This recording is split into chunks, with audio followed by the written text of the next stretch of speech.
عاجل ضجة في المغرب، اختطاف أوروبي أجنبي واحتجازه في مدينة مغربية. لنشاهد التفاصيل، ولكن قبل أن نبدأ اضغط إعجاب للفيديو واشترك في القناة وفعل الجرس ليصلك كل جديد.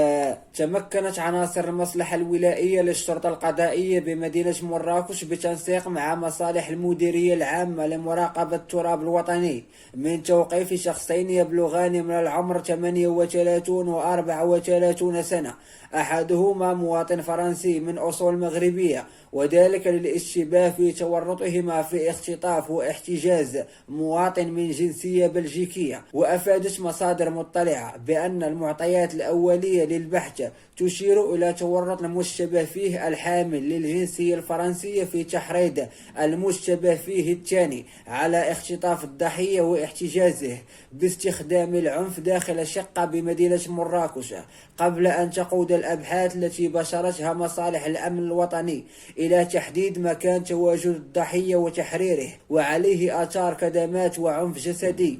وحسب المعطيات المتوفرة إلى حدود هذه المرحلة من البحث، أشارت المصادر ذاتها إلى أن معاملات تجارية مشبوهة قد تكون هي الدافع الأساسي لارتكاب هذه الأفعال الإجرامية.